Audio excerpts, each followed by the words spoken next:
Hey everyone, Dr. Josh Matson here. I'm going to talk to you guys about kids that struggle with handwriting skills, kids that struggle with pencil grips, kids that have difficulty learning to tie their shoes, or other fine motor skill difficulties. Also, kids that have the same issue. A lot of times they'll have difficulty learning to ride a bike, balance issues, coordination issues, but I'm going to explain why.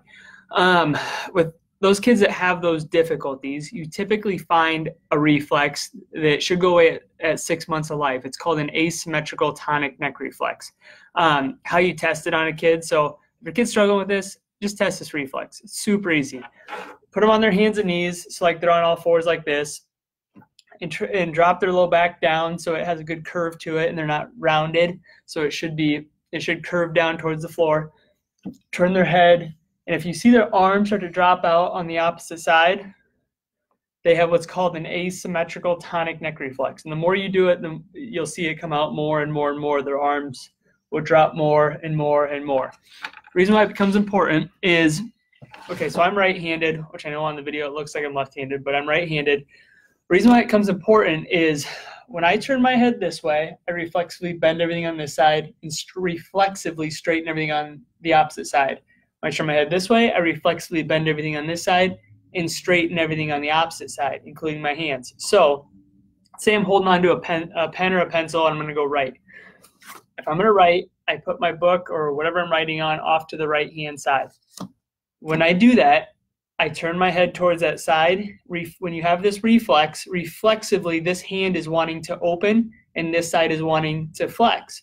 So if I'm going to go try to write, I go in the writing position, I turn my head this way, my hand is reflexively trying to open. So it gets really, really, really hard to articulate a pencil or a pen when you have this reflex because your hand is reflexively trying to open and you're trying to grasp onto it. So you get, a lot of times you'll get really poor articulation of hand movements. A lot of times you get really weird grips that really just don't make sense, but it's their way of compensating for this reflex. Also, other things you'll see is a lot of kids will turn their page like this, they'll turn their head like this, and they'll come around like this to compensate for it. Reason why they do that is, again, when you turn your head this way, your body reflexively contracts on the opposite side.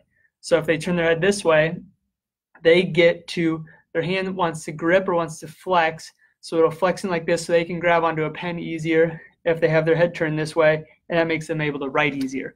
So that's why it plays into handwriting, why it plays into pencil grip stuff. Same thing with like going to tie your shoes. If I'm going to tie my right shoe, I slightly turn my head to the right, but what's happening is everything is flexing on this side, everything's straightening on this side, so it creates a lot of difficulties learning to articulate your hands. And so that's why it plays into motor skills too. But it's really, really common with kids that have handwriting issues. And the reason why I'm even doing this video right now is because I had 3 parents in the last 2 days tell me how much their child's handwriting has improved, which happens all the time when you have this reflex. It makes things really difficult. So if your child has handwriting issues, check this reflex. It could be an extremely easy fix if you just get rid of the reflex. So I hope this helps you guys. Have an awesome day, and we'll talk to you guys later.